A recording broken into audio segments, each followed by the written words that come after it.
বিসমিল্লাহ। সূরা আল কাউসার পবিত্র কোরআনের ১০৮ নম্বর সূরা, আয়াত সংখ্যা ৩। আরবি সূরার বাংলা অর্থ পড়ছি। আরম্ভ করছি পরম করুণাময় অসীম দয়াময় আল্লাহর নামে। ১ নম্বর আরবি আয়াতের বাংলা অর্থ, আমি তোমাকে হাউজে কাউসার দান করেছি। ২ কাজেই তুমি তোমার প্রতিপালকের উদ্দেশ্যে নামাজ আদায় করো এবং কোরবানি করো। ৩ তোমার নাম চিহ্ন কোনোদিন মুছবে না, বরং তোমার প্রতি বিদ্বেষ পোষণকারীরাই নাম চিহ্নহীন নির্মূল। আরেকবার পড়ি। আরম্ভ করছি পরম করুণাময় অসীম দয়াময় আল্লাহর নামে। ১ আমি তোমাকে হাউজে কাউসার দান করেছি।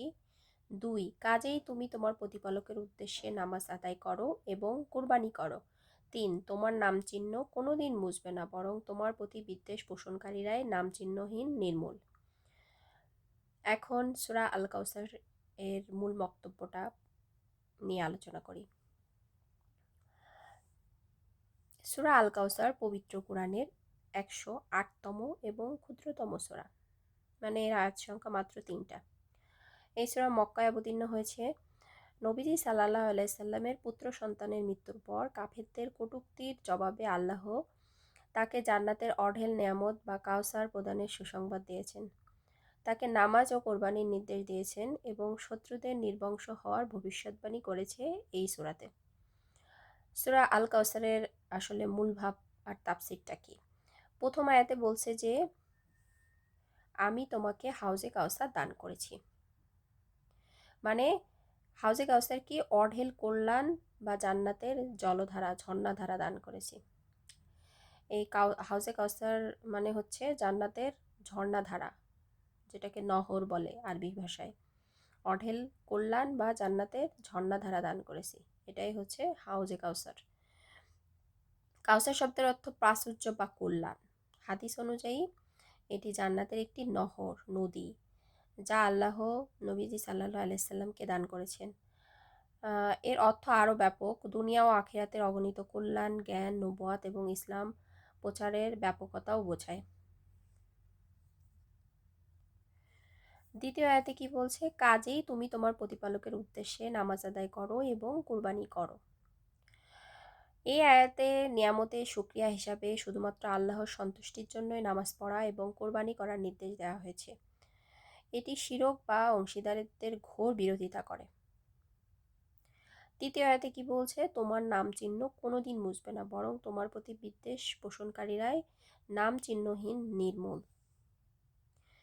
এখানে বলছে যে কাফেররা নবীজি সাল্লাল্লাহু আলাইহি সাল্লামকে আবতার বা নির্বংশ, পুত্র সন্তান না থাকায় বলে উপহাস করত। আল্লাহ ঘোষণা করলেন নবীজির নাম ও আদর্শ চিরকাল টিকে থাকবে, আর যারা তার বিরোধিতা করবে তারাই প্রকৃতপক্ষে ধ্বংস ও নামহীন হয়ে যাবে। তাহলে এই সূরা থেকে শিক্ষণীয় বিষয় কি? আল্লাহর দেয়া নিয়ামতের শুকরিয়া আদায় করা।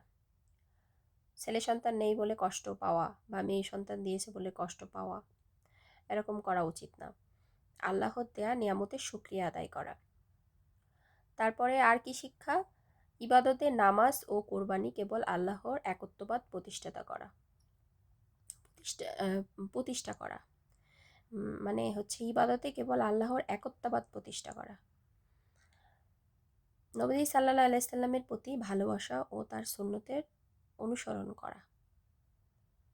আমরা মূলত এই ৩টা শিক্ষা এই সূরা আল কাউসার থেকে পেয়ে থাকি।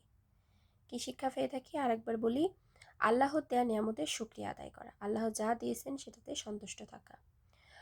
তারপরে আরেকটা বিষয় কি? ইবাদতে কেবল আল্লাহর একত্ববাদ প্রতিষ্ঠা করা, নামাজ ও কুরবানির মাধ্যমে। নবীজি সাল্লাল্লাহু আলাইহি ওয়াসাল্লামের প্রতি ভালোবাসা ও তার সুন্নতের অনুসরণ করা। নিশ্চয় আল্লাহ যা বলেছেন তা সত্য বলেছেন। এখন সূরা আল কাউসারের বাংলা অর্থ কয়েকবার পড়ে মুখস্থ করার চেষ্টা করি এবং সে অনুযায়ী আমাদের জীবনে বাস্তবায়ন করার চেষ্টা করি।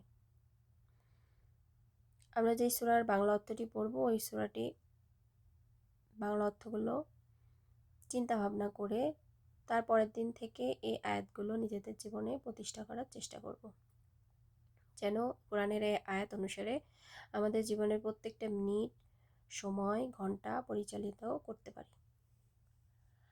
সূরা আল কাউসারের বাংলা অর্থ। আরম্ভ করছি পরম করুণাময় অসীম দয়াময় আল্লাহর নামে। আমি তোমাকে হাউজে কাউসার দান করেছি, কাজেই তুমি তোমার প্রতিপালকের উদ্দেশ্যে নামাজ আদায় করো এবং কোরবানি করো। তোমার নামচিহ্ন কোনোদিন মুছবে না, বরং তোমার প্রতি বিদ্বেষ পোষণকারী ন্যায় নামচিহ্নহীন নির্মল। আবার বলি, আমি তোমাকে হাউজে কাউসার দান করেছি, কাজেই তুমি তোমার প্রতিপালকের উদ্দেশ্যে নামাজ আদায় করো এবং কোরবানি করো। তোমার নামচিহ্ন কোনো দিন মুছবে না, বরং তোমার প্রতি বিদ্বেষ পোষণকারীরাই নামচিহ্নহীন নির্মল। আবার পড়ি সূরা আল কাউসার, আয়াত সংখ্যা ৩। আরম্ভ করছি পরম করুণাময় অসীম দয়াময় আল্লাহর নামে। ১, আমি তোমাকে হাউজে কাউসার দান করেছি। ২, কাজেই তুমি তোমার প্রতিপালকের উদ্দেশ্যে নামাজ আদায় করো এবং কোরবানি করো। ৩, তোমার নাম চিহ্ন কোনো দিন মুছবে না, বরং তোমার প্রতি বিদ্বেষ পোষণকারীরাই নাম চিহ্নহীন নির্মল। নিশ্চয় আল্লাহ যা বলেছেন তা সত্য বলেছেন।